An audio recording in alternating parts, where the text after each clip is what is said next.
안녕하십니까. 이제 2014년 7월 5일 수업을 시작하도록 하겠습니다. 이제 시험이 이제 28일밖에 안 남았는데요. 디데이를 제가 이렇게 적어놨는데, 이제 다음 주부터는 이제 디데이가 별로 의미가 없죠. 왜냐면 여러분 스스로 이제 몸으로 깨달으셔야지만 됩니다. 그래서 간단하게 수업 일정하고, 그 다음에 이제 모의 시험 일정에 대해서 안내해드리고, 그 다음에 수업을 진행하도록 하겠습니다. 연구반 수업이 지금 원래는 이제 7월 26일까지만 있고 8월 2일날 오후에는 수업을 안 하려고 했는데, 제가 갑자기 또 7월 19일날 오후에 일정이 생겨가지고 어차피 맞춰드려야 되니까 8월 2일날, 여기 보시는 8월 2일 오후까지 연구반 수업을 할 겁니다. 그래서 뭐 참석을 하시면은 뭐 한 명이 되든 두 명이 되든 일단 진행을 할 겁니다. 그래서 저도 공부에 맞춰서 진행할 거고요. 동영상을 촬영해야 되니까 3일날 이제 시험을 합니다. 그래서 하나, 둘, 넷, 셋, 넷 이렇게 시험이 과정이 4번 정도 남았습니다. 그래서 제가 보기에는 책을 끝내는 데는 어렵지 않을 것 같습니다. 오늘 정도 하게 되면은 개통공학은 끝나게 됩니다. 그리고 발전공학 일부가 들어갈 거고요. 발전공학 부분에 대해서는 10일까지는 무조건 끝낼 거고요. 그 다음에 나머지 요 2주 정도에는 뭐 서승록 이수사님이 진행하는 그런 문제들을 가져와서 할 수도 있고, 아니면은 그 전에 저희가 제출했던 그런 200문제 중에 100문제 정도만 할 수도 있고요. 그래서 빠른 시일 내에 시험 보기 전까지, 시험 전날까지 한번 얘기를 듣고 가시면은 좀 낫습니다. 왜냐면 그 키워드 같은 경우도 한 번 더 생각을 하게 되니까요. 그렇게 해서 진행을 할 예정입니다. 그래서 지금 본관 3층 4, 5 이건 일요일입니다. 전부 다. 그래서 일요일 4번에 대해서 모의고사를 진행을 하신다고 합니다. 그래서 무료로 아무나 다 와서 시험을 보실 수 있게끔, 그래서 본관 3층 4, 5로 오시면은 일요일날 모의 시험을 4번을 한다고 하니까, 이번에 시험을 접수를 혹시라도 하지 못하신 분들은 이번 기회에 와가지고 아무 때나 와서 한번 접수를 해서 시험을 보시면 됩니다. 아까 뭐 시험 진행 시간에 대해서도 한번 문의가 있었는데요. 일단 8시 40분까지 입시를 하셔야지만 됩니다. 그리고 9시부터 시험이 1교시가 시작이 됩니다. 100분이기 때문에 이건 딱 몇 번 시험 보다 보면은 딱 익숙해집니다. 100분이니까 9시부터 10시 40분. 1교시 시험입니다. 딱. 그럼 20분은 쉬거든요? 20분 쉬니까 그다음부터는 당연히 11시부터입니다. 12시 40분. 2교시가 끝났습니다. 이제 밥 시간이 남았죠. 그러면은 밥 먹고 하니까 이제 점심 식사, 그러면은 1시간을 딱 쉽니다. 근데 1시간인데 사실은 50분을 하고 10분은 준비 시간으로 생각하시면 됩니다. 여기도 지금 20분을 쉬는데 20분은 다 쉴 수 있는 게 아니라 한 15분 정도 지나면은 또 와가지고 10분 정도 지나면은 그 다음 교시에, 보통 1, 2교시는 감독자가 똑같은 사람이 들어옵니다. 거의 1, 2교시는. 그래서 한 사람이 들어왔던 사람이 1교시 시험 끝나고 나면 2사람이 들어와서 이제 제출해 놓고 나서 좀 있다가 들어와서 한 10분 전에 들어와가지고 답안지부터 먼저 나눠주고, 그 다음에 준비를 시킵니다. 한 5분이나 3분 전쯤 되면은 다 집어넣으라고 하고, 그런 다음에 이제 한 3분 전쯤에서 문제지 나눠주고 땡 하면 바로 시작할 수 있게끔 그렇게 합니다. 그럼 점심 식사가 1시간입니다. 1시간인데 마찬가지로, 그래서 아까처럼 10분 정도는 빠집니다. 또 이렇게 와서 준비시키고 하는 부분이 있고, 왜냐면 점심 식사 때 자리 배치를 바꿉니다. 점심 식사 때 와서 다시 이렇게 자리 배치표를 다시 붙여주기 때문에 그 자리 배치에 맞춰서 다시 움직이셔야 되고 하기 때문에, 그 시간에 지금 여기 시작하는 게 그럼 3교시가 1시간 뒤니까 1시 40분입니다. 그럼 1시 20분에서 1시 30분 사이 정도 되면은 붙이러 옵니다. 조금씩 차이는 나는데 보통 그 정도 되면 많이 붙이시더라고요. 그럼 여기서 40분이니까 1시간 40분이기 때문에 이거는 3시 20분이 됩니다. 또 20분 쉬니까 그럼 똑같습니다. 요거만 알면 됩니다. 이거 40분 이런 것들도 그냥 외우고 싶어서 외운 게 아니라 어떤 이런 안에서 1년 법칙을 가지고 자기가 막 공부를 하듯이 이런 것들도 생각하시면 됩니다. 그럼 이게 3시 40분입니다. 그럼 끝나는 시간이 5시 20분에 딱 끝난다는 거예요. 요 시간 그대로 시험을 보겠다는 얘기입니다. 그래서 라이프 사이클도 거기에 맞춰서 미리 준비를 해놓으면 시험장 갔을 때 요 20분 쉬는 시간, 이 1시간 쉬는 시간 동안에 자기가 뭔가 조절할 수 있는 부분. 물론 이 점심 식사는 그때는 나가서 하겠지만은 나가서 짧게 하고 오겠죠. 근데 실제 시험장 가셨을 때는 여러분들이 점심 식사를 나가서 하고 오는 거는 조금 추천을 하진 않습니다. 나갔다 왔다 하다 보면 이 시간 금방 뺏기거든요. 아무리 앞에 식당이 있다고 하더라도. 그래서 간단하게 김밥이라든가 도시락 같은 걸 가져가서 드시는 게 가장 낫습니다. 그래서 이런 식으로 시험이 이루어질 거고, 그 다음에 끝나고 나서 이제 뭐 또 모여서 또 소주 한 잔들 하시죠. 또 그날. 그래서 그런 것들은 각자 알아서 하시고, 그 다음 주에 문제풀이방 같은 경우는 꼭 안 들으셔도 됩니다. 힘들기 때문에 그럴 때 한번 쉬시고, 아니면 나중에 동영상으로 보셔도 되고, 문제풀이방 때 나와가지고 한 번 더 마음을 다지셔도 되고요. 아니면 그때 다른 학원의 문제풀이반에 한번 가서 또 들어보시는 것도 괜찮고요.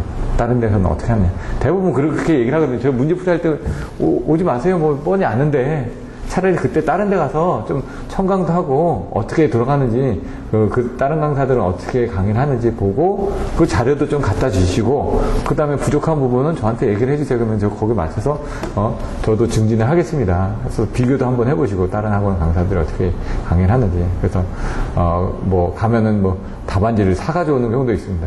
그럼 좀 스캔 좀 해서 달라고 그래서 같이 공유도 해서 또 보고 그렇게 하는 겁니다. 왜냐면 그 문제가 결국은 또 나중에 또 나오거든요. 근데 이제 답안지를 작성하는 그 부분들이 거의 다 베끼긴 하지만 조금 학원 강사들마다 잘 모르는 부분이 있기 때문에 저도 뭐 딱 시험을 보면은요 31문제 중에 30문제 정도는 답을 만듭니다. 꼭 한 문제 정도는 답을 못 만드는 경우가 있습니다. 시간이 없기 때문에. 왜냐면 저도 시험 보고 나면은 지금 문제지를 답안지를 넘겨야 되거든요. 근데 이 토요일날 하려면은 목요일까지 답안지가 나와야지만 됩니다. 그럼 제가 목요일날, 일요일날 시험 보고 나면은 월, 화, 수밖에 없습니다. 3일 동안 작업을 해야 되다 보니까 하다 보면은 시간이 없어서 모든 문제를 다 못 푸는 경우가 있습니다. 예를 들어 계산 문제라든가 좀 특이한 문제들 같은 경우는 작성을 하다 보면 한 문제 정도는 항상 놓치게 되는 경우가 있더라고요. 그래서 31문제 중에 30문제 정도는 제가 답을 냅니다. 지금 답을 2번밖에 안 냈기 때문에 그 2번 다 제가 30문제씩은 답을 다 제출을 했거든요. 그래서 이번에는 어떻게 될지 모르겠지만은 뭐 문제가 쉽게 나온다면 31문제 다 답을 내는 거고 한 문제 안 낸다고 해서 문제가 되는 건 아니고요. 또 그 문제들 저만 안 냈냐 다른 학원도 가보니까 다 안 냈더라고요. 그러니까 제가 내기 힘든 것들은 다른 데도 내기 힘든 겁니다. 왜냐면 어차피 어디선가 다 나오는 건데 그 잘 안 나왔던 문제의 유형이라든가 그런 것들은 그 학원들도 데이터베이스가 별로 없기 때문에 그럼 그런 안 나왔던 문제들은 그 학원에서 받아가지고 제가 다시 보충을 한다든가 그렇게 하고요. 학원마다 답안지들의 형태가 틀립니다. 그래서 어떤 게 꼭 좋다 나쁘다는 모르겠는데 본인한테 맞는 음식이 아무리 좋은 줄 뭐합니까? 자기한테 맞아야죠. 그래서 마찬가지로 공부하는데 공부는 여러분이 하는 거라고 제가 말씀드리잖아요. 근데 공부를 하는 환경이라든가 공부를 하는 방향에 대해서 자기하고 맞아야지 또 잘 되는 거죠. 그래서 하시다가 뭐 힘든 게 있으면 얘기하시고 또 하시다가 또 마음에 안 들면 다른 학원도 가서 한번 들어보시고 그 다음에 또 뭐 하다가 또 마음에 안 들면 또 이쪽으로 넘어오시는 거고 그렇게 하는 겁니다. 그래서 학원 옮기는 거에 대해서는 저는 뭐라고는 말씀 안 드립니다. 그냥 가서 한번 여러 군데를 다 경험을 해보십시오. 그럼 장단점이 확실히 보이게 됩니다. 근데 제가 봤을 때는 뭐 다른 학원이 좋다 나쁘다 얘기는 하기 힘든데 뭐 거기 가도 거기서 거기거든요. 환경이 어떻게 되냐 그런 것들을 따지시고 여기 있는 환경에서 어떻게든 그것들을 이끌어 가려고 여러분들끼리 같이 노력을 하셔야지만 됩니다. 자, 이렇게 이제 간단한 부분은 안내는 해드렸고요. 그 다음에 이제 오늘 하게 되는 내용. 저번주에 이제 28번까지 했으니까요. 29번을 보시면은 PSS까지 했었습니다. 전력계통의 가해진 외란. 외부에서 어떤 힘이 들어왔는데 그거에 대해서 주파수 동요 현상이 일어난다. 그럼 오전에도 말씀드렸듯이 PSS 하면은 뭐가 생각난다고요? 송남부죠. 소금, 여자장치의 문제. 어떤 문제냐. 너무 빨리 빈번하게 움직이는 문제 때문에 난조가 발생한다 이거죠. 그래서 그것 때문에 부재 동요 현상이 발생하고 그것 때문에 저주파 동요 현상이 일어난다. 여기 주파수 동요 현상이거든요. 그게 이제 저주파수 동요 현상인데 그 저주파수 동요 현상으로 나타날 수 있는 게 또 뭐가 있죠? 예? 공진인데 무슨 공진이죠? 예, 차동공진. SSR. 서브 싱크로너스 리저넌스 해가지고 저주파 동요 현상에 대해서 이제 설명이 나오게 됩니다. 그래서 그 부분들이 여기 SSR 현상이 있었죠. 여기 보시면 제통동요 현상을 위한 중요대 SSR에 가면은 PSS 나오고 TCSC 나옵니다. 이것도 주파수 동요 현상이거든요. 그러니까 요 내용하고 요 내용하고 거의 비슷한데 여기에 이제 PSS 내용들도 좀 들어가고, 이 두 개가 합쳐져서 이 안에 들어간다라고 이제 보시면 됩니다. 또 오늘 오전에 설명드렸던 터빈 운전 시 제한 조건. 터빈하고 발전기하고 봤을 때 터빈은 기계적인 부분입니다. 기계적으로 제한이 되는 게 뭐가 있냐 이거죠. 발전기는 정기적인 부분이기 때문에. 그 내용들에 대해서 쓰는 겁니다. 기계적으로 제한이 된다 그러면 뭡니까? 뭐 온도라든가 강도라든가 습도라든가 뭐 이런 것들이 문제가 되겠죠. 크기라든가 물리적인 어떤 특성들 그런 부분들에 대해서 나올 겁니다. 진동이라든가 이런 것들 그런 내용들이 이제 나오면 된다는 얘기죠. 여기도 그래서 진동, 증기 터빈 발전기, 증기 터빈 발전기인데 증기 터빈이 있고 증기로 이용해서 터빈을 돌리고 그 터빈에 발전기가 연결된 겁니다. 이건 딱 끊어서 세 개입니다. 증기, 터빈, 발전기. 증기로 터빈을 돌리고 그 터빈이 발전기를 돌린다. 이 증기가 어디서 나왔냐? 그러니까 증기니까 이거는 화력 아니면 원자력입니다. 수력은 증기가 아니니까. 그렇게 할 수가 있다는 얘기죠. 근데 진동이 있다고 했으니까, 진동이 있다 그러면은 이 증기가 얼마만의 압력으로 와서 터빈을 돌리다 보니까 그 터빈에서 발전기 쪽에 진동이 생기는지 아니면 터빈하고 발전기는 축으로 연결되어 있으니까. 설계 제작할 때 운전 시 어떻게 해야 되냐? 이 입력이 뭔지에 따라서 어떤 크기에 어떤 압력에 뭐 이런 것들에 따라서 특성들이 나오겠죠. 그런 내용들을 설명하는 거고요. 아침에도 설명했듯이 연계하면 세 가지가 나왔는데 여러분들 얘기 나오신 게 뭐가 나왔죠? 연계? 남북 연계하고 동북아 연계밖에 얘기는 안 했다는 얘기죠. 근데 제가 연계가 더 있다고 그랬죠. 개통력 연계도 있고 분산 연계도 있고. 근데 개통을 연계한다는 얘기고요. 연계라는 건 연결시킨다는 얘기입니다. 환승하는 거하고 똑같죠. 저희가 이쪽에서 이쪽 환승할 때 이쪽으로 타지 않습니까? 환승할 때 딱 대고 간다고 해서 요금이 바뀌나요? 안 바뀌죠. 얘도 마찬가지입니다. 여기 있던 전력이 저쪽으로 간다고 해서 그 전력이 없어지는 게 아니라 부족한 전력을 채워주게 한 겁니다. 근데 이제 돈은 이제 왔다 갔다 하겠죠, 나중에. 예? 뭔가 이제 거래가 되니까. 그래서 개통적으로 연결하는데 이런 부분들을 튼튼하게 만들려고 연계를 시키는 거죠. 그러다 보니까 이제 분산 연계라는 거는 밑에 분산 전원을 넣어가지고 연계시켰다. 분산 연계하니까 아 이게 분산돼서 연계됐냐 이게 아니라 분산 전원을 이용해서 연계한 게 분산 연계입니다. 밑으로 가서 보시면 이제 남북 연계가 나오죠. 남과 북을 연계를 했다는 얘기죠. 지금 연계가 돼 있나요? 네? 안 되죠. 지금 일부 돼 있는 연계라고 하기는 좀 그렇고 얘 개성공단까지만 이제 가 있는 거고 이 연계라는 부분이 주파수가 틀린 게 연결이 된 것도 연계입니다. 그래서 일본 같은 경우는 50Hz하고 60Hz가 있습니다. 그러면 일본에서 좌측이 50Hz일까요? 우측이 50Hz일까요? 우측이 60이고 좌측이 50. 반대인가요? 반대인데. 좌측이 50. 우측이 60, 좌측이 50. 왜 그렇게 생각하시죠? 북쪽이 북쪽이 50입니다. 왜? 중국 50Hz죠? 네? 그리고 북한도 50Hz입니다. 그래서 안 되는 겁니다. 북한도 50Hz고요. 저희 나라는 60Hz입니다. 개념적으로. 그러니까 이제 50Hz, 그 주파수가 틀려서 저기를 못 쓰는 걸로 제가 알고 있거든요. 예. 중국의 영향을 받아가지고 북한 쪽도 50Hz이기 때문에 저희 60Hz 있던 개성공단의 장비들을 갖다가 뜯어가지고 저 다른 공단에 가서 쓰고 싶어도 주파수가 틀려가지고 못 쓰는 겁니다. 제대로 기기를. 그러니까 북쪽은 좀 50Hz가 있고, 예, 물론 이제 북쪽만 있느냐, 싱가포르 이런 데도 50Hz입니다. 그게 뭐냐면 약간 추운 지방에 있던 뭐, 러시아나 중국이나 이런 저 지방들이 이제 50Hz를 좀 썼기 때문에 그쪽에 영향을 받았던 일부 유럽하고, 유럽도 50Hz잖아요. 우리나라보다는 위에 있지 않습니까? 그런 쪽은 50Hz를 많이 썼었고, 미국이 60Hz를 쓰다 보니까 미국의 영향을 받은 나라는 60Hz고요.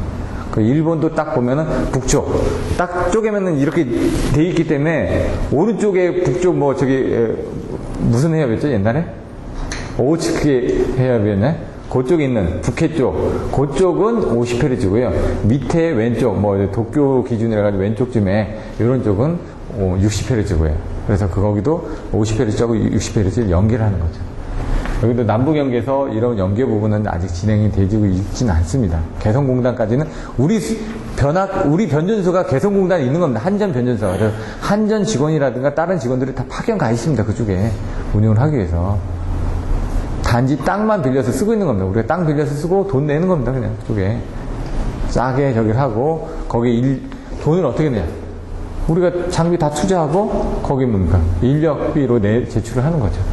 동북아 연계 같은 경우는 마찬가지로 우리가 동쪽, 러시아, 상부까지 해가지고 그 전에 연결한다고 뭐 2월달쯤에 정부 나오면서 한번 얘기가 나왔었거든요. 그래서 이런 것들도 다시 한번 나올 수 있지 않나 해서 한번 알아보라고 말씀드렸던 거고요. 이 IPCS가 이제 개통을 자동화하는 부분에서 맨 위에 뭐가 있다고 그랬죠? 자동화 시스템. EMS가 있고, 그 밑에 스카다가 있고, 그 밑에 다스. 다스는 이제 배전 쪽을 자동화하는 거고요. 스카다는 변전소를 자동화하는 거고, 그 다음에 여기는 개통을 자동화하는 거죠. 여기는 지금 뭡니까? 변전소를 자동화하는 IPCS, 스카다하고 같은 놈이 뭐가 있냐? 어떤 내용이냐? 그걸 설명하는 겁니다. EMI. 사실은 EMC라고 제가 설명드렸죠. 전자파 장애. Electromagnetic Compatibility 안에 EMI. I는 Interference, 방해하는 놈. 그러니까 뭔가 전자파를 발생시키는 놈, 그 다음에 EMS, 전자파를 방해를 받는 놈. 그래서 자기는 영향을 줄 수도 있고 영향을 받을 수도 있습니다. 그래서 자기가 다른 기계에 영향을 발생하는 양이 얼마나 됐냐, 또 외부에서 발생한 거에 대해서 내가 얼마나 영향을 받을 수 있느냐, 그 두 개를 합해서 EMC라고 얘기를 한다고요. 여기는 얼마나 발생시킬 수 있느냐를 가지고 물어보는데, 그림에 가면 EMI 쪽엔 바깥으로 화살표가 나가서 나가는 게 있고요. 그 옆에 EMS가 있습니다. 그러니까 주는 놈, 받는 놈. 놈 제가 말씀드렸죠. 이상한 놈, 뭐 무슨 놈 해가지고 옛날 영화에 있었지 않습니까? 그렇게 해서 갈 거고, 이제 발전 쪽이 한 49문제가 있습니다. 이건 이따가 들어갈 때 다시 한번 설명을 드리도록 하겠습니다. 그러면은 29번 전력계통에 가해진 외란. 여기 보시면 계통 동요현상, 저주파 동요현상이거든요. 키워드를 한번 보시면 주파수 동요현상 대체, AVR 채용한 발전기와 전력계통과 이런 부분을 저주파 동요현상이 어떻게 되는지, 전력계통과 안정화 장치를 이용하고 그 다음에 전력 동요현상을 억제할 수 있는 방법들이 뭐가 있는지 이렇게 나온 겁니다. 그러니까 앞에하고 똑같죠. 그래서 앞에 보셨던 SSR하고 PSS 부분들이 이 안에 들어가게 될 거란 얘기죠. 보시면은 AVR 채용한 발전기에서 이런 그 저주파 동요현상이 생겨서 부재중 현상이 생긴다. 그거를 없애주기 위해서 PSS를 설치한다. 그리고 전력 동요현상을 억제하는 방법이 설비를 운용하는 측면에서, 설비를 보강하는 측면에서, 이게 PSS고 SVC고 팩추고, 아까 주파수가 동요되는 부분이 어떻게 동요되느냐, 그거에 따라서 운전을 다르게 한다든가 아니면 거기에 장비를 설치한다든가 그런 식으로 이제 가게 됩니다. 내용을 보시게 되면은 저주파 동요현상이 어떻게 생기냐, 초소공 여자 방식. 여기서 소공도 아니고 초소공입니다. 그러니까 너무 빈번하게 움직이다 보니까 자꾸 얘가 동요가 일어난다는 얘기예요. 난조가 일어난다는 얘기예요. 난조가 생겨서 송남부죠. 소공 여자 장치는 난조가 생겨가지고 부재중 현상이 발생한다고요. 그래서 그것 때문에 저주파 동요현상인다고요. 부재중 현상이 뭐라고? 제동이 일어나지 않는 현상. 그래서 제동이 일어나지 않으니까 그림으로 이건 표현을 해주셔야 된다는 얘기죠. 부제동이 되는 거, 제동이 되는 거, 그 그림을 PSS 설치 전, 설치 후에 비해 비교를 그려주셔야 된다는 얘기죠. 그래서 이 계통에서 외란이 발생하면 뭐라고요? 여자절 위에 자석응답이 발생해서, 위상전이 발생해서, 뭐 부재동 현상이 발생해서 저주파 진동에 뭐 축 뒤틀림 현상이 발생한다. 축 파선이 일어난다. 이게 뭡니까? 저주파 발생부터 여기가 SSR을 설명하는 거고요. 여기 부분은 일반적인 부재동 현상을 설명하는 거고요. 전력계통에서 SSR 모드에서 이렇게 가는 거다. 이건 발전기 계통에서 가는 거다. 근데 이제 이거는 계통 쪽에서 치고 들어오는 거고요. 그래서 발생하는 거고, 이거는 발전기 계통에서 이런 저주파 진동이 발생해서 축이 파손되는 경우예요.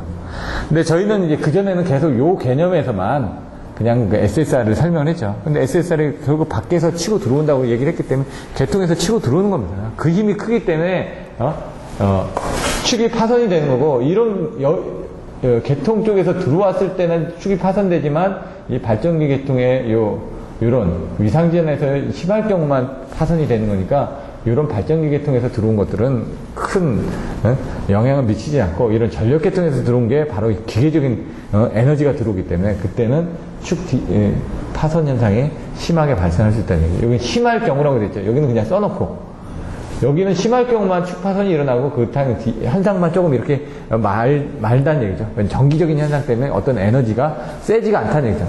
근데 이 계통 쪽에서 들어오는 건 에너지가 세기 때문에 이거는 이 저주파 진동이 발생해서 분명히 축 파손이 발생될 거라는 얘기죠. 그러니까 이 힘이 얼마나 됐느냐에 따라서 틀려지는데 기계적인 힘이 더 클 거다닙니다. 전기적인 힘보다는. 저주파 진동을 보면은 여기에 이제 광역 진동 모드, 지역 진동 모드 해가지고 얼마만큼의 진동 부분이 들어오냐. 0.5에서 2Hz입니다, 지금. 이건 다소 발전기니까 0.1에서 0.8. 그러니까 발전기가 여러 개가 있으니까 이 주파수 진동이 이제 작게 나올 거고, 왜냐면 서로 간에 흡수될 거니까. 한 대만의 발전기 있을 때는 얘가 좀 왔다 갔다 많이 할 거 아닙니까? 그래서 얘는 0.5에서 2Hz 정도. 2Hz면은 큰 거죠. 부재중 현상. 외란에 의해 단자전압이 변하면서 오차 신호가 전압 지점에 가해져서 여자제어를 한다. 이게 지금 인계자 위진동 작불부에서, 그래서 인계자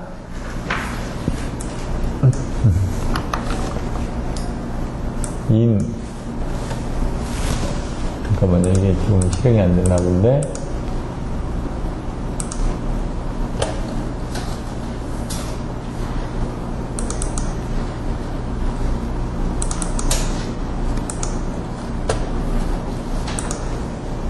자,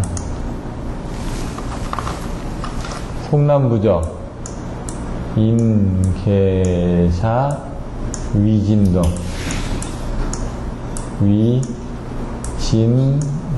작불부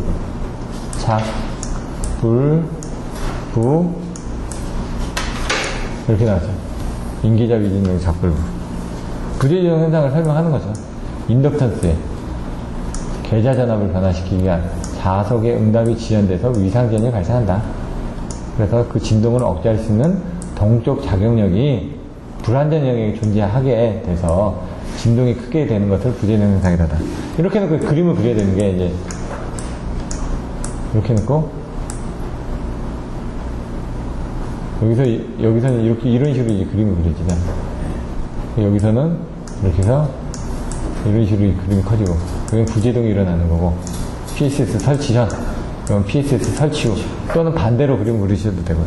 그거는. 그림을 그리기 나름입니다. 근데 여기서 이제 기준으로 해서 얘가 수렴이 돼서 이쪽으로 들어갔냐, 결국은 어떤 목표치에 와야 줘야 되는데, 목표치를 오지 못하고, 여기서 지금 바깥으로 나가느냐, 아니면 안쪽으로 들어오냐, 이 개념으로 그냥 그림을 그렸다고 보셔도 됩니다. 그림은 따로따로 그리셔도 되고요. 네, 책에 나와 있는 그림이 이렇게 해가지고, 이건 PS 설치 후 안정화된 거고, 이건 PS 설치 전 부재중 현상이 발생하는 거고, 이런 식으로 내용이 나와 있습니다. 아침에 설명드렸던 게, 요게 계좌, 요게 전기자. 그래서 PT를 통해서 들어오면 뭐가 있다고요? AVR이 있다고요. AVR 2차 측에 엑사이터가 있다고요. 엑사이터 쪽에 계좌가 연결되어 있다고요. 그 위에 뭐가 있다고요? PSS가 있고, PSS 입력은 FPW가 있다고요. 세 개가. 안정화 장치, PSS 역할이 뭐냐, 그죠? 이런 식으로 해가지고, 여기 안정하다, 불안정하다, 이렇게 이제 앞에서 봤던 이런 그림도 그려주시면서, 내용들을 써주시면 된다는 얘기입니다. PSS는 저번에 했으니까, 보조와 안정화 신호가 3개가 있다고 그랬죠. FPW, FPW. W가 이게, 사실은 W라고 하면 안 되고, 오메가죠. 예? 근데 FP 오메가 하면 좀 외우기가 귀찮아서 그냥 FPW로 그냥 외운 겁니다. 오메가는 뭐죠? 각속도를 얘기했죠. 각속도가 뭐냐면 회전자의 각속도고, 요거는 주파수고, 전력이고, 뭔가 변화가 일어난 겁니다. 주파수가 변화가 일어났다가, 전력이 일어났다가, 이제 PF 컨트롤 아닙니까? 지금 PF 컨트롤. PF 컨트롤에서 지금 W 부분이 없어진 거예요. W도 2파이프라고 있으니까 그것도 주파수가 변한 겁니다. 근데 뭔가 이게 변화가 일어난 거죠. 그래서 그거를 안정 영역으로 보상함으로써 진동 발생을 방지한다. 변진증거제 설명을 드렸고요. 변환장치, 진지상, 흐름망. 아까 저기서 나왔죠. 지상으로 돼 있는, 지상으로 운전한다 그랬죠. 위상지연이 발생한다 그랬죠. 그걸 앞으로 다시 옮겨줘야 되기 때문에. 얘가 뭔가 신호가 들어오면 그걸 봐가지고 진지상 회로망이라는 건 이걸 앞뒤로 옮겨질 수 있는 회로망이라죠. 그래서 얘가 뒤로 가 있는 거를 앞으로 이제 밀어주는 겁니다. 밀어주고 나서 좀 힘을 키워줘야지 밀어줄 거 아닙니까? 그래서 증폭을 해가지고 힘을 밀어주면서 나가는 힘이 증폭을 하다 보니까 이게 또 힘이 너무 커져서 우리가 원하는 값 이상으로 나갈 수도 있을 거 아닙니까? 그래서 거기서 신호를, 불필요한 신호들을 제거를 한 다음에 마지막에 리미트를 제한을 하는 겁니다. 왜냐면 뭔가 있는 걸 딱 키우면 어떻게 됩니까? 지저분해지지 않습니까? 여러 가지. 그래서 그림판 같은 데서 그림 키우면 줄어들죠. 줄이는 건 오히려 깔끔한데 그렇게 생각하시면 돼요. 변진 증거제는 반드시 외워주셔야 되고요. 그렇게 해서 내용들이 가고 있다. 그리고 그 외에 UPFC 같은 경우 여기 보시면 이게 뭐죠? 뭘 그린 거는 거죠? 팩치죠. 팩치에서 TCBR이 하는 역할이 뭐고 스테이트 콘 연이라고 다 써져 있는데 이게 스테이트 콤으로 그냥 써주시는 게 낫겠다. 팩치에서는 스테이트 콤으로. 스테이트 콤은 이제 콘덴서 덩어리거든요. 근데 여기 하는 역할은 콘덴서가 아니라 여기 보시면은 GTO 인버터로 되어 있으니까 스테이트 콤이 맞습니다. TCSC, TCPR, UPFC, UPFC에서 모든 거를 다 제어를 한다는 얘기죠. 왜? FPW 뭐 이런 것들을 제어하기 위해서 이런 것들을 이용해줘야만 된다는 얘기죠. 왜냐면 얘는 X값밖에 제어가 못하거든요. 얘도 X밖에 제어를 못합니다. 제어가 안 되는 거죠. 지금 우리가 원하는 건 보조 안정화 신호를 제어를 해줘야 되지 않습니까? FPW를. 그래서 지금 이 UPFC를 이용해가지고 제어를 하는 겁니다. 물론 이제 스테이트콤도 일부는 됩니다. P나 뭐 이런 거는. 그런 것들을 잘 보시고, X고, 얘는 X고, 뭐 여기 위상이고, 뭐 이런 식으로 보고, 그걸 다 할 수 있는 UPFC를 이용해서 한다. 저주파 동영상의 대책을 할 때 설비냐, 운용이냐, 두 가지겠죠. 설비를 운용하는 부분. 그리고 설비를 설치해서 가서, 받아들일 수 있는 부분. 이렇게 두 개로 나눠져 있다는 얘기입니다. 운용을 하는 건 어떻게 운용하냐. 아까처럼 막 움직이다 보니까 그거를 자동으로 넣으면 워낙 빈번하게 움직이니까 이걸 수동 운전해가지고 하고 출력들을 조정해서 어떻게 문제가 되면 다시 올려준다든가 낮춰준다든가 이런 것들하고 그 다음에 옆에 하고 연계를 통해서 충분한 특성을 가질 수 있게끔 만들어준다는 거죠. 설비 보강은 뭔가 설치를 하는 겁니다. 뭘 설치를 하냐? PSS가 나오겠죠. 그리고 아까 팩치에서 UPFC를 이용한다고 나왔죠. 그리고 뭡니까? 이게 뭔가 떨어지는 거 아닙니까? 부족한 부분이죠. 부족한 부분을 보상할 수 있는 무효적인 보상이죠. 결국은 P 값을 여기 보시면은 P입니다. 결국은 또 FPW에서 P가 막 왔다 갔다 하면서 왜냐면 이런 것들을 팩트에서 이런 것들을 안 쓰는 것들이 P를 보상을 못 하기 때문에 여기도 보시면 뭐죠? 결국은 요 세 가지를 제한을 해서 나가는 거 아닙니까? 여기 뭡니까? P죠. PF니까 P하고 F하고 똑같으니까 P를 제어하면 F도 제어가 되는 겁니다. 여기도 UPFC도 P가 들어가 있죠? 파워. 여기 P가 없죠? 요거는 이제 페이지입니다. P가. 네, 페이지. 페이지 레귤레이터. 그래서 그런 부분들을 하고 있다. 그래서 얘 무유전력 보상 장치를 한다는 것도 결국은 Q가 적게 들어가면은 P가 더 늘어날 수가 있죠. 그런 측면으로 보시면 되고요. 나머지 이런 걸 PSS를 더 튼튼하게 만들기 위한 부분들에 대한 작업들이 어떻게 이루어지고 있다 이런 부분을 한번 보시면 될 것 같고요. 터빈 운전 시 제한 조건. 터빈, 그러니까 기계적인 부분을 가지고 보자 이거죠. 기계적인 부분이니까 터빈 수명은 기동, 부하 운전, 정지, 운전 절차에 따라서 한다 이거죠. 1년 360으로 계속 도는 것들은 문제가 있겠죠. 그래서 과도하게 기동하거나 이런 그 영향들이 나중에 보면 나타나더라. 그냥 패킹이 마모된다든가 케이싱이 변절되고 균열되는 거. 패킹 같은 거 오래 쓰다 보니까 아무래도 회전기도 이렇게 돌죠. 그럼 그 안에 오일이 들어가 있습니다. 그럼 오일이 바깥으로 빠져나가지 못하게끔 레버넌스 패킹이라든가 그런 것들을 발전기 축 안에 이렇게 달아놓거든, 패킹을. 레버넌스 패킹. 근데 그런 것들이 안에 이제 그리스가 또 있습니다. 이렇게. 왜냐면 링이 있어가지고 얘가 계속 도니까 서로 막아주기 위한 패킹도 들어가 있고 얘가 돌면서 서로 문제가 되지 말라고 그리스 쳐가지고 링이 들어있죠. 볼이 자전거 보면 이렇게 돌리면 어떻게 됩니까? 자전거 가운데 축이 이렇게 막 돌아가죠.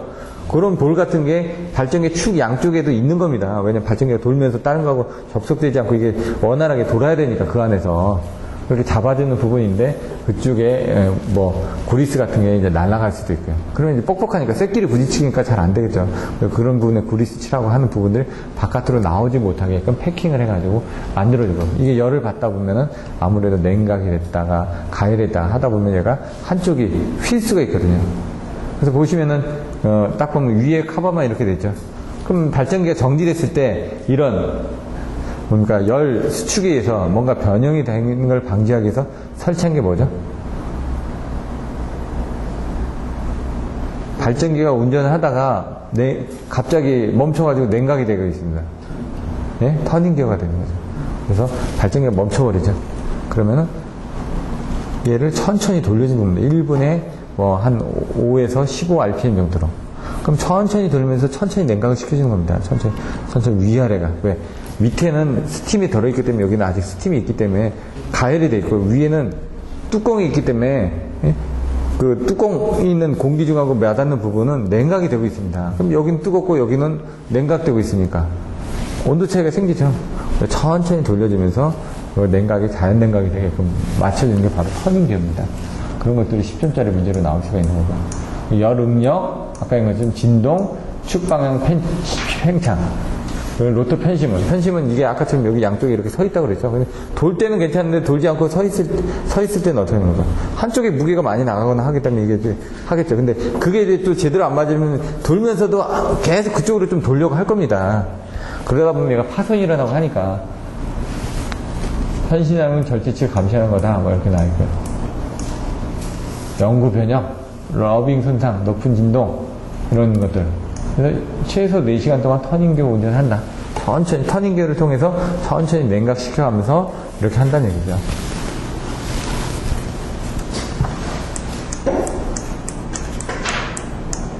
자, 전기터빈 발전기의 진동 요인. 왜 진동이 일어나는 얘기죠? 아까처럼 뭔가 삐뚤어졌으니까 진동이 일어나는 겁니다. 축이 뭐 비틀려졌다든가 아니면은 뭐 베어링 쪽에 문제가 생긴다든가 아니면 그 축을 맞춰준 데서 누수가 돼가지고 뭔가 문제가 생겼다든가 하여튼 그 축에 관련된 어떤 문제들이 생겼을 겁니다. 가운데 지지하고 있는 부분이 뭐 편심이 돼가지고 한쪽으로 좀 주저앉았다든가 이런 식으로. 진동 원인을 보니까 축이 휘었다. 축이 편심이 일어났다. 그래서 이게 일치하지 않는다. 그리고 그걸 이제 돌려주다 보면 제가 이게 말씀드렸던 건 양쪽에서 베어링으로 잡아준다고 그랬죠. 또 베어링 쪽에서 문제가 생기는 부분. 또 발전기 자기적 불균형 같은 건 이거는 자기적으로 토크를 줘야 되는데 아까처럼 사행전 기간이 흡입 압축 폭발 배기를 해야 되는데 그게 하나가 찐빠가 나는 겁니다. 점화 플러그가 고장 났다든가 해서 제대로 터트려줘야 되는데 못 터트리니까 세 개는 팡팡팡 터진다 한쪽은 파팡 터진다든가 하니까 이게 지금 불균형하게 일어나는 거죠. 얘들도 이제 그런 식으로 일어난다고 보시면 됩니다. 인계속도 근처에 있어 진동. 요거는 인계속도라고 해서 딱 공진이 일어나면 그때 문제가 되는 속도가 있습니다. 무구속 속도하고 개념은 좀 틀린데 화력발전소 같은 경우는 전격 속도보다 이 인계 속도가 밑에 있습니다. 그래서 운전을 해서 전격 속도로 넘어가다 보면 반드시 인계 속도를 지나갑니다. 그렇기 때문에 문제가 되는 거죠. 조금만 주파수가 떨어지게 되면 인계 속도로 들어가게 되면 그때는 완전히 아작나는 거죠. 작살이. 근데 수력발전 같은 인계 속도가 전격 속도가 위에 있기 때문에 그 부분은 인계 속도로 갈 일이 거의 없다는 얘기죠. 얘가 오버로드를 할 일이 없거든요. 수력을 돌려가지고 그 큰 덩어리를 빨리 돌릴 일이 없다는 얘기죠. 속도를 빨리 돌릴 만한. 승문만 닫아도 되고, 그 다음에 아니면 속도 조절을 얼마든지 가능하거든요. 왜냐면 그 큰 쇳덩어리가 그렇게 빠른 속도로 올리기는 쉽지가 않기 때문에. 요건 인계속도 설명이 나와 있습니다. 그리고 그 인계속도에 대한 대체. 여기 보시면 전격속도는 회전체의 인계속도보다 20% 크거나 작게 만들어라. 범위를 가까운 쪽에서 하지 말고 10% 정도 오차는 발생할 수 있기 때문에 좀 멀리 나오게끔 그 공진수보다 맞춰서 제작을 하라는 얘기죠. 이게 뭐냐? 속도가 그렇게 나온다는 얘기는요. 제가 진동수가 있습니다. 고유의 진동수가. 그럼 그 고유의 진동수에서 무게를 더 많이 나가게 한다든가 속도 조절을 할 수도 있습니다. 아니면 재질을 바꾼다든가 해서 속도 조절을 할 수 있습니다. 결국 속도 조절은 크기가 정해져 있는 상태에서는 무게밖에 없습니다. 속도가 딱 정해져 있고 외형을 바꾸든가. 그럼 하드웨어가 바뀌는 거죠. 똑같은 하드웨어상이 바뀔 때마다 무게가 바뀌니까 거기에 따라서 회전수도 틀려지게 되는 겁니다. 그래서 그거를 이제 설계를 할 때 그런 것들을 봐가지고 좀 더 크게 만든다든가 작게 만든다든가 아니면 똑같은 크기에서 만든다고 그러면 재질을 틀리게 해가지고 무게를 틀리게 해서 진동수가 틀리게끔 만든다든가 그런 것들을 쓰겠다는 얘기죠. 그래서 이런 것들은 보면은 크기를 바꿀 수가 없지 않습니까? 기존에 있는데 이 안에 딱 들어가 있지 않습니까? 이거 크기 어떻게 바꿀까요? 재질을 어떻게 바꿀 거예요? 얘가 탄성이 좋은 거 흐물흐물한 쇠로 할까요? 그게 안 되죠. 일부 합금 같은 걸 집어넣어서 뭐 보강을 할 수는 있겠지만 그 부분이 크지는 않기 때문에 그래서 로터의 평형을 유지하기 위해서 링을 끼워 넣고 고유 진동수를 변한다. 이게 자동차에도 적용이 되죠. 어디에 적용이 될까요? 자동차에. 자동차의 휠 얼라이먼트를 할 때 이거하고 똑같은 겁니다. 휠 얼라이먼트가 뭐냐? 그럼 자동차를 이렇게 네 바퀴를 이렇게 돌립니다. 이렇게 공중에 띄워가지고 돌렸는데 뭔가 이게 좀 안 맞습니다, 이게. 그럼 어떡하죠? 자동차의 바퀴 옆에다가 5g짜리 통통통통 해가지고 옆에다 달합니다. 그 5g입니다. 그게 무거운 게 아니라 5g, 10g 이런 거 다는 겁니다. 두 개 달면 10g이고. 아, 요걸 왜 달까? 네. 이게 진동수가 틀리다 보니까 나중에 이게 똑같이 맞지가 않기 때문에 그걸 맞추기 위해서 한쪽에다 그걸 다는 겁니다. 이것도 똑같은 거죠. 그래서 인계속도에 대한 대책에서 뭔가 껴가지고 맞춰서 한다, 그 얘기입니다. 웨이트 밸런싱 같은 건 무게가 이제 안 맞으니까 이제 뭐 이쪽은 가볍고 이쪽이 무거우면 뭔가 무거운 쪽은 퉁퉁퉁 이렇게 갖고 얘는 가벼우니까 텅텅텅 하면 뭔가 이게 여기는 적게 움직이는데 여기는 많이 움직이겠죠. 그런 것들을 줄여주기 위해서 무게를 똑같이 맞춰라. 통과 시간 다 단축해라. 여기 가면서 인계 시간 지나간다고요. 빨리 지나간다고요, 저희가. 그래서 인계 속도 지나갈 때 진동이 생기면 뭔가 영향을 받으니까. 유막 불균형. 아까 루브리션 코인 해가지고 여기 가운데쯤에 그 유막이 빠져나가지 않게끔 패킹을 한다고 그랬죠. 그럼 패킹 같은 게 문제가 되면 빠져나가면서 진동이 발생하고 이렇게 한다는 얘기죠. 좌대 그거는 가운데 이 볼트 이완인데 그럼 잡아놨던 게 풀리니까 이게 흔들리겠죠. 설계 제작 시 공의 길이가 일정하게 한다. 자로가 평행하여서 자기적 불균형이 생기지 않도록 한다. 이건 딱 보니까 설계시니까 어떻게 됩니까? 구조 쪽도 있지만 여기 구조 쪽은 여기입니다. 여기 3번, 4번. 근데 1번하고 2번은 구조 쪽이 아니라 전기 쪽이죠. 어떤 재질 쪽에 대한 그 부분을 가지고 공국의 길이가 일정하지 않으면 자기적으로 아까 저주파 동현상이 뭐가 생긴다고요? 두 개가 생긴다고 그랬잖아요. 이것도 저주파 동현상이 생기게 되는 원인으로 이제 보셔도 되죠. 동요가 일어난 원인, 그러면 진동이 일어나니까. 진동에서 저주파 진동에 의해서 동요에서 저주파 진동 현상이 발생하니까. 로터의 무게중심과 기하학적 중심이 일치되도록 한다. 가운데 있어야 되는데 이게 아까처럼 무겁거나 가벼우면은 찐빠가 일어날 거라는 거죠. 축의 길이가 너무 길어도 이게 보시면 막 흔들리죠. 이렇게 길면은. 그래서 최대한 짧게 하기 때문에 제가 아까 얘기한 것처럼 한 5m 정도, 3m에서 5m 정도의 그런 크기 정도로 제작이 되고 있다.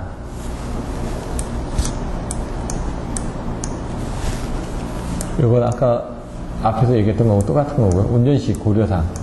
부하가 불평에 걸리지 않게끔 해라.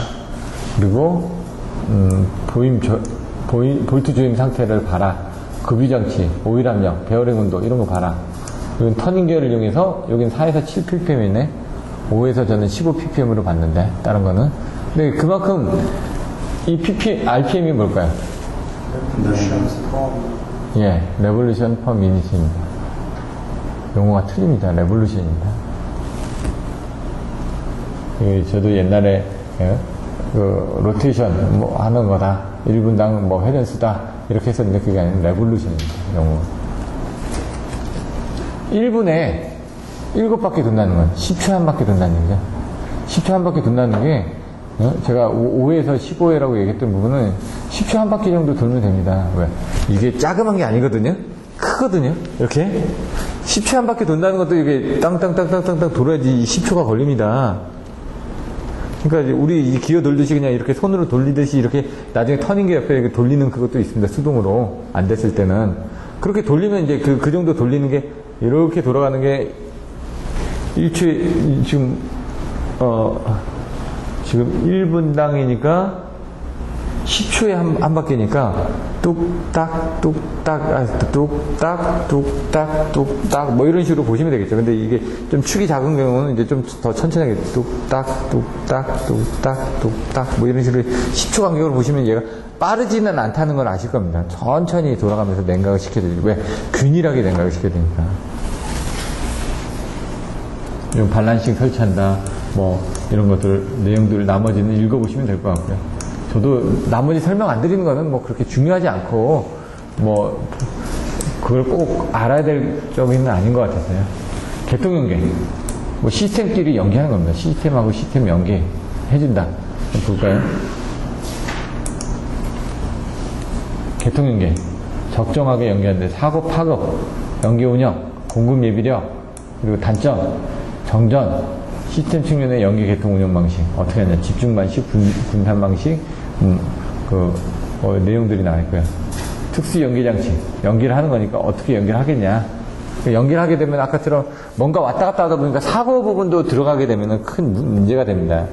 사고 부분에 대한 대책으로 하게 돼야 되는데, 문제는 이제 이쪽도 힘 있고 이쪽도 힘 있는데 그 힘 있는 분들이 싸우게 되면 그 힘도 커지겠죠. 그러니까 일반적으로 얘네들 모선 자체에서 가지고 있는 차단기에서 그거를 차단을 잘 못 해주는 경우가 생길 수도 있습니다.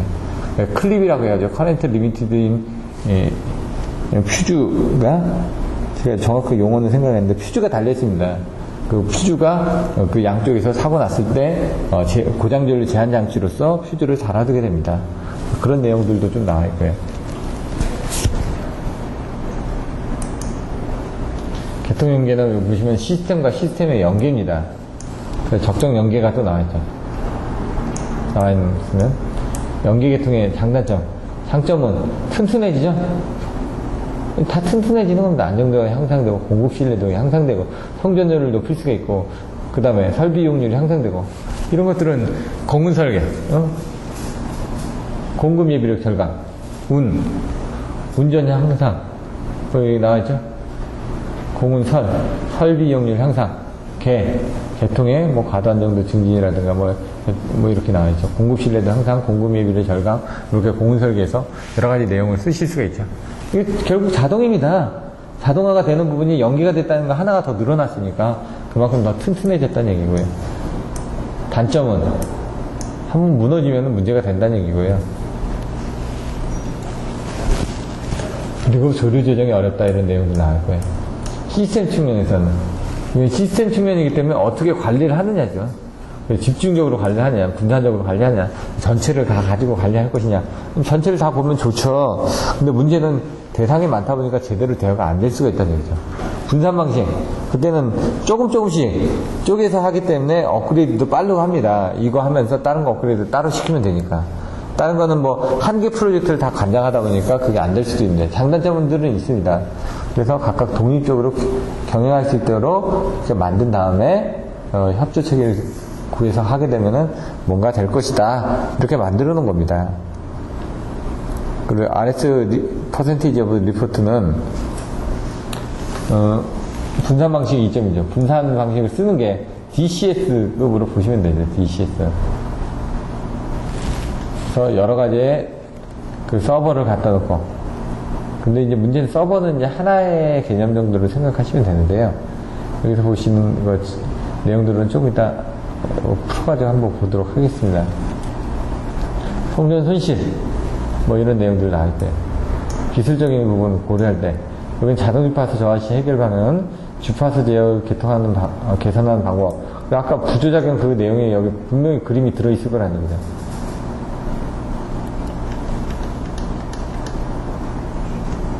발전 능력 부족할 때, 뭔가 부족한 겁니다. 그러면 그걸 채워넣기 위해서 어떻게 해줘야 되냐? 그럼 분산형 전원을 쓰든 개통 연계를 하든, 그 다음에 남부가 연계를 하든 동부가 연계를 하든 좋다 이거죠. 어떤 게 가장 최선의 방법이 있냐? 다른 데까지 연결하는 거는 시간적인 부분도 제약이 많이 하고 있기 때문에, 그런 것들을 시간적인 제약이라든가 이런 것들을 다 고려해가지고 지금 뭐 앞으로 얼마만큼 증설이 될 거니까 거기 맞춰서 이번 연도는 이거, 다음 연도는 이거, 이런 식으로 해가지고 단계별로 하도록 얘기를 하는 것도 좋은 방법이다. 우리나라 같은 경우는 지금 어떻게 되어 있냐? 특수 연계 장치들을 사용하고 있다. 연계할 때 여기 있는 유전력과 무유전력과 같은 그런 내용들을 보내게끔 되어 있습니다. 그래서 자유 연계를 할 수 있다.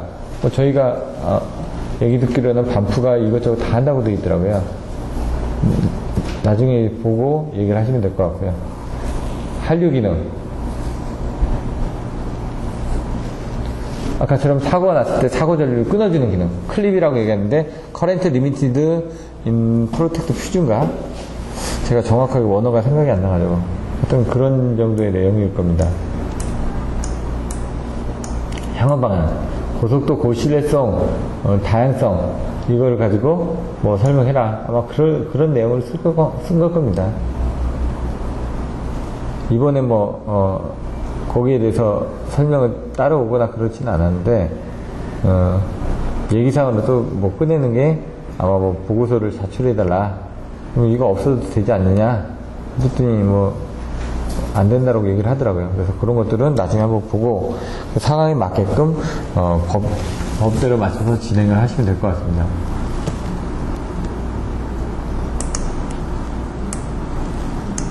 그 다음에 남북경계. 남북경계는 쉽죠.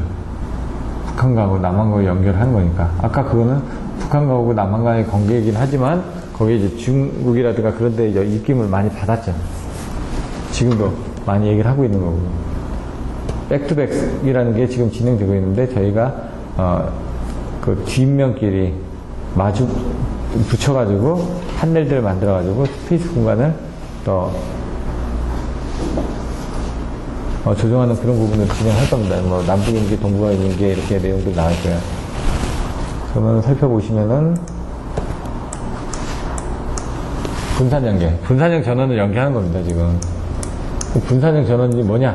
그래서 이 분산형 전원들을 설명을 해놓은 겁니다. 분산형 전원이라는 전원이 분리돼서 소용량계로 분리돼서 되어 있기 때문에 거기는 연료전지, 태양광, 소수력, 소용열병합 하나, 둘, 이렇게, 여긴 풍력은 안 들어갔네. 이게 중력이 아니라 풍력인데, 오타가 난 거겠죠?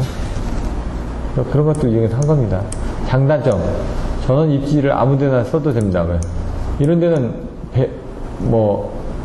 햇빛만 잘 되면 되고, 여기는 양수할 수 있는 그런 부분을 가지고 있으면 되고, 바람이 몇 미터 이상 불어주면 되고, 얘는 얼마 이상 불어주면 되고, 다 그런 부분이 나와 있다 보니까요.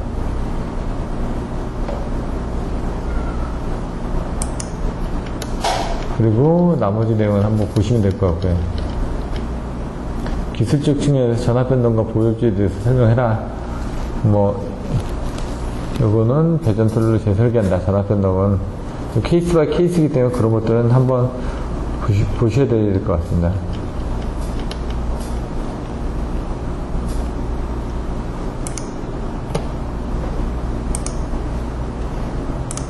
남북연계, 동북아연계, 그 다음에 IPCS. 동북아연계 같은 경우는 이미 진행이 어느 정도 되고 있는데, 문제는 이 업체, 퍼지 컨트롤을 하고 하는 그런 업체들이, 퍼지 코리아가 아니라, 다다 코리아인가? 계측기 판매하는 회사인지는 잘 모르겠습니다. 그쪽에서 또 자료를 받아가지고 필요하면은 구매를 하셔야 될 수도 있을 겁니다.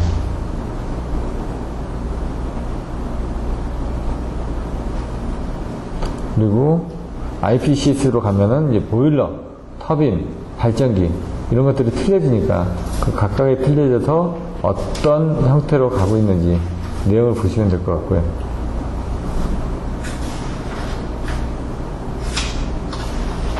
전문가 시스템 해가지고 퍼지 시스템 이렇게 나와 있는데 그 안에 로직을 뭘 심어가지고 자기가 들어온 정보가 맞는지 틀린지 확인하고 그게 아니라면은 시스템을 올려놓지 말고 이런 식으로 이제 좀 내용들이 바뀌긴 했는데 이 오지를 안 쓰시다가 쓰시다 보니까 제가 30% 정도로 일단 레고마진 고려해가지고 이렇게 검토를 했는데 그 부분 그냥 상관없이 그냥 진행하자고 연락이 와서 그냥 진행하고 있습니다. 그래서 어떤 일을 하시든 간에 메일이라든가 어떤 그런 부분에 대한 것들을 꼭 프린트 해가지고 리갈 파일로 남겨주시지만 나중에 어떤 문제가 생기더라도 문제가 안 될 것 같습니다.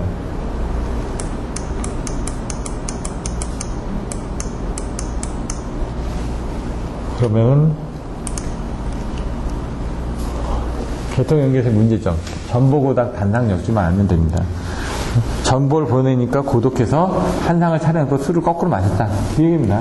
전보, 고주파가 있고, 단상 문제 있고요. 상, 역, 주, 사수, 그리고 단락 능력. 그래서 순서만 바뀌었지, 외우는 건 똑같다는 얘기죠. 그런 것들을, 이것들은 좀 힘들 겁니다. 갑자기 안 하시다 하시다니까. 그래도 한번 출력을 해가지고 거기에는 UFR 정도만 내용들을 한번 같이 봐주시는 게 도움이 될 것 같습니다.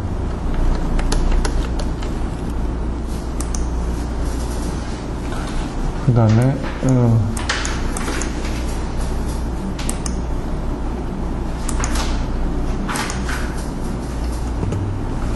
여기 자료는 지금 없는, 남북연계 얘기네. 남북 연계는 지금 안 되고 있습니다. 설치는 다 돼 있고. 일부 그래서 우리가 그쪽에서 쓰기 위해서 뭐 KD100인가 K100인가 그 원전도 한국형으로 개발해가지고 레퍼런스가 없으니까 그걸 어떻게든 만들려고 지금 이쪽에다 저희 쪽 그 직원한테 연락을 해서 알아보고 있는데, 그런 것들처럼 여기도 보시면은 연결할 때 북한의 일부 부분을 남한 계통에 편입해서 한다. 이런 것들이 개성공단이라든가 이런 쪽으로 가능하겠죠. 교류 같은 거 어떻게 이제 조정해서 어떻게 할 거냐, 이런 내용도 나와 있고요.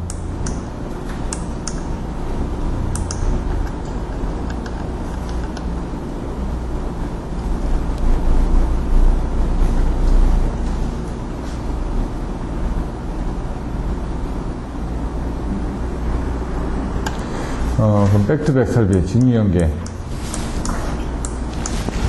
핵심적인 부분. 백투백이라는 게 서로 간에 똑같이 연결하겠다는 의미죠. 백투백의 의미는 등을 맞대고, 등과 등을 맞대가지고 하는 거니까 서로 실내에서 간다는 얘기니까 양쪽에 똑같은 부분을 연결해서 넘기겠다는 얘기입니다. 이거는.